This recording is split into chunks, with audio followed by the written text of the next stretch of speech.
तो भाई fantastic four first step movie release होने वाली है, जिसके लिए लोग काफी ज्यादा एक्साइटेड हैं। और ये मार्वल की एक ऐसी टीम होने वाली है जिसके बारे में अभी तक हम कुछ नहीं जानते। मतलब कि एमसीयू में तो इसके बारे में अभी तक कुछ दिखाई नहीं गया है, ना ही इन कैरेक्टर्स का कभी मेंशन किया गया है।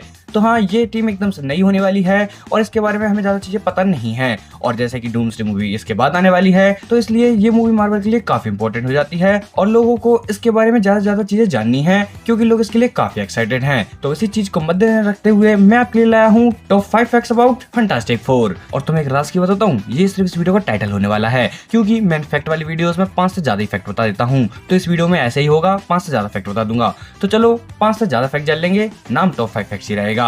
तो चलो ज्यादा बकवास नहीं करते और फैक्ट जान लेते हैं।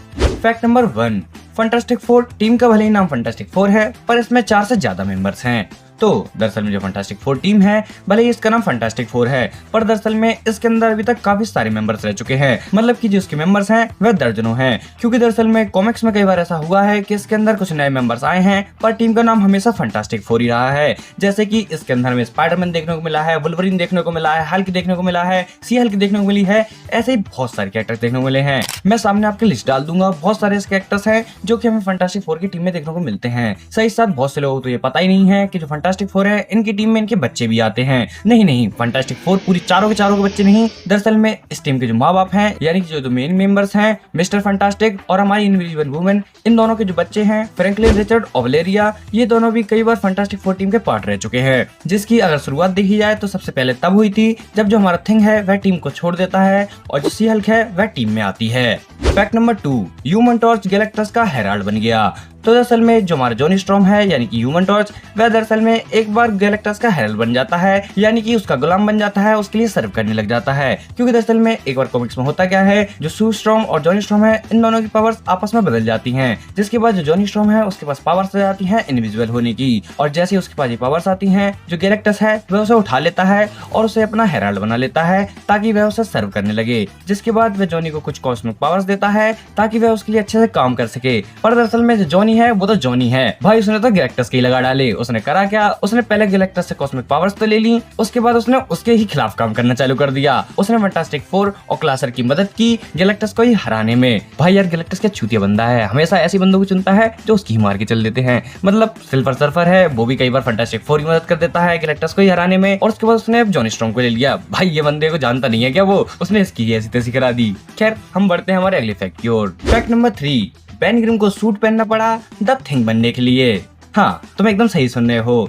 दरअसल में कॉमिक्स में एक बार होता क्या है, जो बेन ग्रिम है उसकी द थिंग की पावर्स चली जाती हैं, जिसके बाद जो हमारे मिस्टर फंटास्टिक हैं वह एक जीनियस तो है ही, तो वह करते क्या हैं, वह एक सूट बनाते हैं जो कि पूरा द थिंग जैसा दिखता है। मतलब कि जो भी बंदा उस सूट को पहनेगा वो द थिंग जैसा दिखने लगेगा।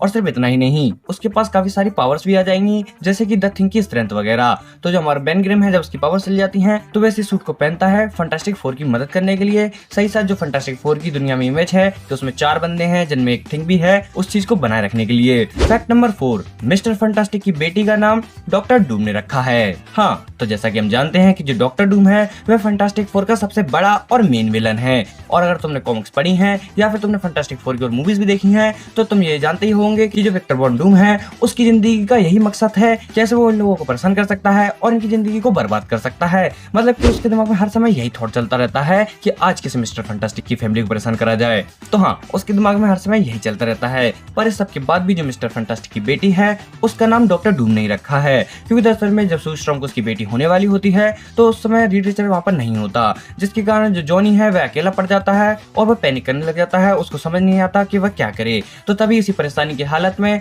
उसे जो मिलता है वह वही करने लग जाता है। और उसे मिलता क्या है, उसे डॉक्टर डूम मिलता है, तो वह उसकी मदद लेने लग जाता है। मतलब कि जॉनी सोचता है कि भाई डॉक्टर डूम है, तेरे नाम में डॉक्टर है, तो मतलब कि तेरे को डिलीवरी करनी आनी चाहिए, तो तू ही बचाएगा इसे। तो ये सोचते हुए जो जॉनी है वह डॉक्टर डूम की मदद लेता है और सू स्टॉर्म की डिलीवरी कराता है। पर इस सब को लेकर डॉक्टर डूम की एक शर्त होती है। उसकी शर्त होती है कि जो भी बच्चा पैदा होगा उसका नाम डॉक्टर डूम रखेगा। जहाँ पर जो डॉक्टर डूम है वह उस बच्चे का नाम वलेरिया रखता है, जो दरअसल में डॉक्टर डूम की एक लवर का नाम होता है, जिसको कि डॉक्टर डूम ने खुद ही मारा होता है। फैक्ट नंबर 5, फंटास्टिक फोर नर्क निकल लिए, नहीं साथ ही साथ स्वर्ग भी गए थे। बताता हूँ कैसे। तो दरअसल में जैसे कि मैंने भी बताया था कि जो डॉक्टर डूम उसने जॉनी स्टॉर्म की मदद की थी सू स्टॉर्म की डिलीवरी कराने में, जिसके बाद उसने शर्त रखी थी कि जो भी बच्चा होगा उसका वो नाम भी रखेगा। पर दरअसल में डॉक्टर डूम इतना शरीफ नहीं है कि वह सिर्फ छोटी सी चीज मांगे, उसने एक बड़ा काम भी करा था। उसने किया क्या, डॉक्टर डूम जादू वगैरह तो जानता ही है, तो उसने मिस्टर फंटास्टिक के बच्चों के ऊपर कुछ स्पेल कास्ट कर दिए, जिससे कि डॉक्टर डूम बाद में करता क्या है, वह फ्रैंकलिन लेस्टर को नर्क में भेज देता है। और अगर तुम कॉमिक बुक वगैरह फॉलो करते हो या फिर तुम कॉमिक वर्स की वीडियोस देखते हो तो तुम्हें पता ही होगा कि नर्क है वहां का राजा है मेफिस्टो है। मतलब मुझे तो कभी कभी ऐसा लगता है जितने हमारे मोहित भाई मेफिस्टो से ऑब्सेस्ड है, इन्हें तो ऑर्गेज़म भी मेफिस्टो को देख कर आता होगा। अब देख तू, अब तू गया बेटा, अब तू गया, देख तेरी औकात मैं दिखाता हूँ तुझे, देख। जोक जोक जोक भाई, सिर्फ जोक मारा है भाई। मोहित भाई माफ करना, मैंने सिर्फ जोक मारा है, एक सस्ता सा जोक मारा था, मेरे चैनल की मत मार देना प्लीज। खैर, इस सब के बाद जब फ्रैंकलिन नर्क पहुंच जाता है तो जो हमारे फंटास्टिक फोर हैं वह उसे बचाने के लिए जाते हैं और वे जाते हैं डॉक्टर डूम के पास और वे डॉक्टर डूम से कहते हैं कि फ्रैंकलिन को वापस ला दे, पर वो नहीं लाता। जिसके बाद फंटास्टिक फोर और डॉक्टर डूम के बीच एक खतरनाक बैटल होता है, जिसमें जो फंटास्टिक फोर है वे फ्रैंकलिन को तो बचा लेते हैं, पर जो डॉक्टर डूम है वह उसे नर्क में भेज देते हैं और उसे वहीं पर कैद कर देते हैं, जहाँ पर जाते जाते डॉक्टर डूम मिस्टर फंटास्टिक के चेहरे को जला जाता है और उनके चेहरे पे अपने चेहरे की तरह एक निशान बना जाता है, जिससे कि उनका आधा चेहरा जल जाता है। पर खैर फिर भी ये नर्क वाली चीज यहीं खत्म नहीं हुई। इस सब के कुछ इश्यूज के बाद जो हमारा बेन ग्रिम यानी कि थिंग है उसे एक बहुत खतरनाक चोट आती है, जिसमें कि वह मारा जाता है। जिस सब के बाद मिस्टर फंटास्टिक करते क्या है, वह एक मशीन बनाते हैं जिससे कि वह आफ्टर लाइफ जा सके और द थिंग को वापस ला सके। जिस सब में जो डॉक्टर डूम है वह वापस अपनी टांग अड़ा देता है और वह मशीन में कुछ छेड़छाड़ कर देता है, जिसके कारण होता क्या है, जो मिस्टर फंटास्टिक, सू और जो हमारे जॉनी स्टॉर्म यानी कि ह्यूमन टॉर्च है, ये लोग जब उस मशीन से ट्रेवल कर रहे होते हैं तो वह गलती से स्वर्ग की जगह एक बार फिर से नर्क में पहुंच जाते हैं, जिसमें उन्हें कुछ परेशानियों का सामना करना पड़ता है। जिसके बाद उन्हें बेन ग्रिम मिल जाता है और वे उसे लेकर वापस आ रहे होते हैं, तभी एकदम से वहां जमीन गिरने लग जाती है और वह सबके सब स्वर्ग में पहुंच जाते हैं, जहां पर उन्हें खुद गॉड देखने को मिलते हैं, जो कि दरअसल में जैक कर्बी जैसे दिख रहे होते हैं। और जैक कर्बी वही है जिन्होंने हमारे फंटास्टिक फोर को बनाया है, तो उन्हें स्वर्ग में वही देखने को मिलते हैं, जहाँ पर वे उनसे थोड़ी बहुत बातचीत करते हैं। और जो जैक कर्बी है वे कॉमिक वगैरह बना रहे होते हैं, तो वे वहाँ पर मिस्टर फंटास्टिक के चेहरे को वापस से ठीक करते हैं और वह उन सबसे बात करने के बाद उन्हें वापस से अर्थ पर भेज देते हैं। तो इस प्रकार जो फंटास्टिक फोर है उन्हें स्वर्ग और नर्क दोनों एक साथ नसीब हो गया। खैर, तो ये हुए हमारे सारे फैक्ट पूरे। पर खैर रुको, जैसा कि मैंने बोला था कि मैं 5 से ज्यादा फैक्ट बता देता हूँ, तो चलो तुम्हें एक तो बोनस फैक्ट भी बता ही देता हूँ।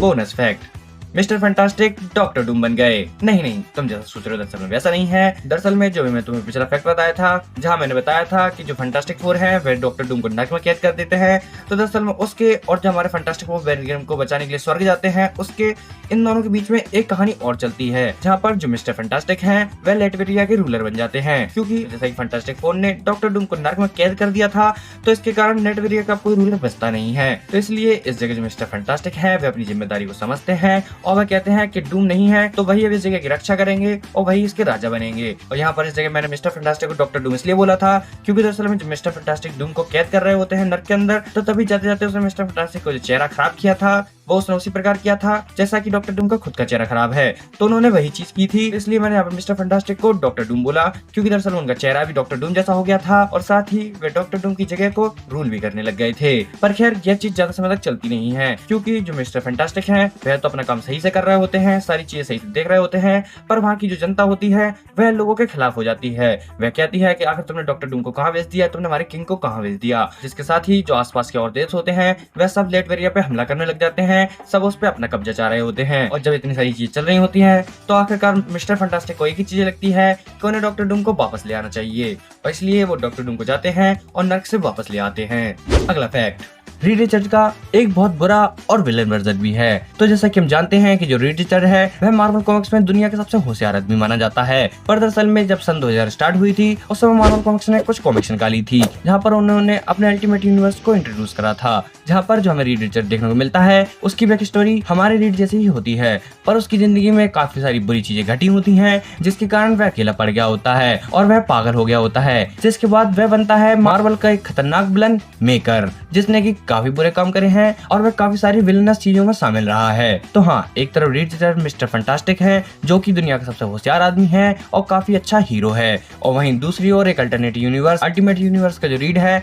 वह काफी खतरनाक विलन मेकर है। तो ये हुए हमारे सारे फैक्ट खत्म। आपको कौन सा फैक्ट ज्यादा पसंद आया मुझे कमेंट्स बता देना, और अगर आप किसी और कैरेक्टर्स के बारे में फैक्ट जानना चाहते हैं तो मुझे कमेंट्स में उनके नाम बता देना, उनके बारे में मैं फैक्ट जरूर लेकर आऊंगा।